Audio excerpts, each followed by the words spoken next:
Ողջույն սիրելիներ, Միլայի խոհանոցում ձուկ ենք միասին պատրաստելու։ Հիմա ձուկը պետք է շատ լավ քերել, փորոտիկը արդեն իսկ թափել եմ ու լավ լվանալ է պետք։ Այս գործողությունը անեմ առանց ձեզ, հետո ցույց տամ։ Ձուկը, քանի որ շատ խոշոր պինդ ձուկ է, ես չեմ կտրատում սիրելիներ, ամուսնուս խնդրեցի, ահա այսպես մասնատում ենք, երևի մի 5 միջին չափի կտոր կստանանք, շատ լավ ձուկ է, հասուն ձուկ է, կարմիր միս, հա ցույց տանք միսը, այո, ընտիր ձուկ է։ Իսկույն դնում ենք ջրի մեջ, թեկուզ լավ լվացինք, եւս մեկ անգամ լվանում ենք։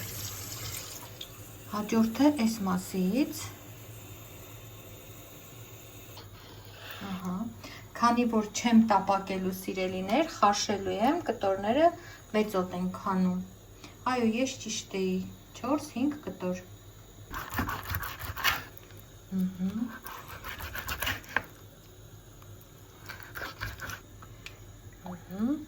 Եվ պոչը, ոչ են մանրացրու, այսպես։ Հիմա, այս մեկ խոշոր ձկան համար ես վերցրել եմ 250 միլիլիտր ջուր, սիրելիներս, մեկ բաժակ ջուր, սա նույնիսկ շատ է, քիչ չէ, հիմա կասեմ ինչու, որովհետև այս ձուկը պետք է լավ եփվի եւ մի քիչ էլ հյութից ավելանա, որ երբ ձուկը եփվի հանենք, այդ հյութը ցողենք ձկան երեսին։ Հաստատ քիչ չէ եւ այդ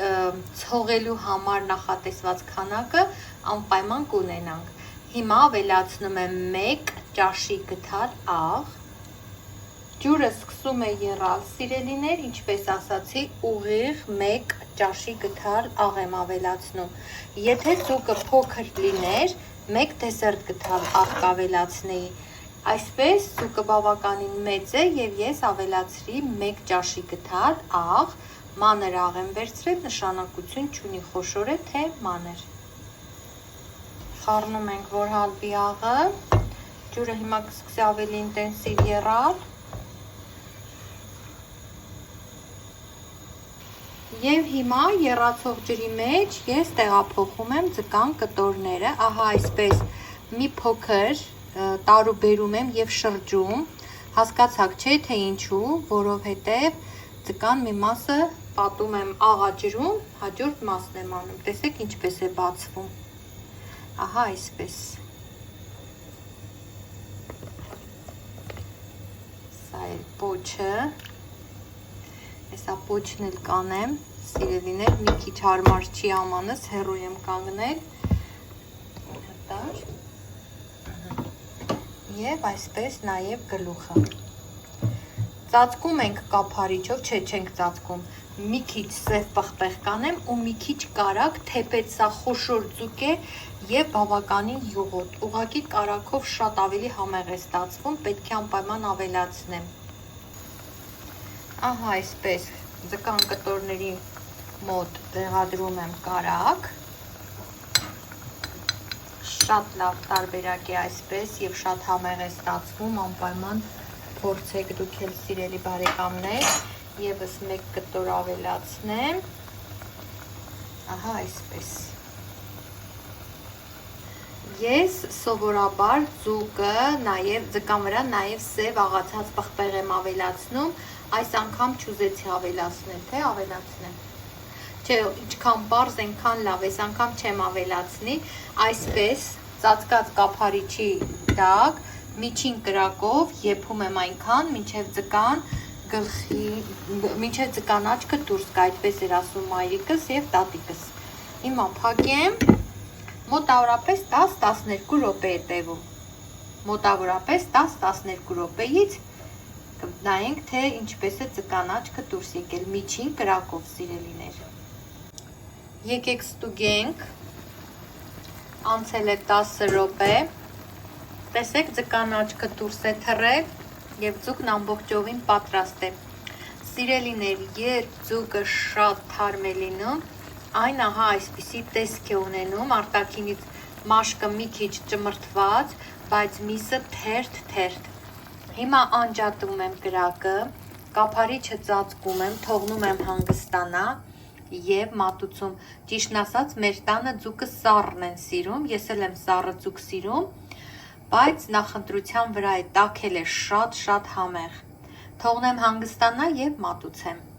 Կհանդիպենք քիչ անց։ Բարեկամներ, տեսեք ինչքան հյութ ավելացավ, իսկ դուք ասում եք մի բաժակ ջուրը քիչ է։ Տեսեք, քանի որ այստեղ կա նաև կարագ, ես սիրում եմ, որ այս հյութը ավելացնում եմ ձկան վրա։ Ահա, այսպես։ Թողնում ենք հանգստանա եւ մատուցում ենք, ինչպես ասացի։ Ահա եւ ձուկը, սիրելիներ, ափսեի մեջ է։ Հիմա կզարդարեմ կիտրոնի, ահա այսպիսի շերտիկներով։ Կիտրոնը ոչ միայն գեղեցկության համար է, այլ նաև համի, գիտեք, որ ձուկը շատ համեղ է, հատկապես կիտրոնով։ Զարդարեք ինչպես ուզում եք, բայց կիտրոնը պարտադիր է։ Համեմի, սիրուն, ահա այսպես տերևներ եմ դնում, ափսեի եզրերով։ Կարող եք կարմիր սոխի շերտեր էլ դնել, ես այդպես ունեմ տեսանյութ, էլի շատ սիրուն է նայվում, ափսեի մեջ հատուկ տեսք է ստանում տոնական, մի խոսքով իմ շատ սիրելի բարեկամներ։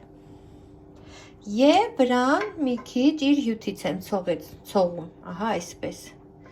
ուզում եմ ասել ծորեցնում, բայց ծորելը այս դեպքում ճիշտ չէ, ցողում ենք հյութով ու տեսեք միսը շերտ է, շերտ։ Այս տարբերակով պատրաստեք, ձեզ շատ դուր կգա, իմ շատ սիրելի հետևորդներ։ Հետևեք Միլայի խոհանոցը YouTube-յան ալիքին, ինչպես նաև բլոգին Facebook-ում եւ Instagram-ում։ Իմ բոլոր հղումները կգտնեք տեսանյութի տակ նկարագրության բաժնում։ Այսօր էլ այսպես, սիրով ձեր Միլա։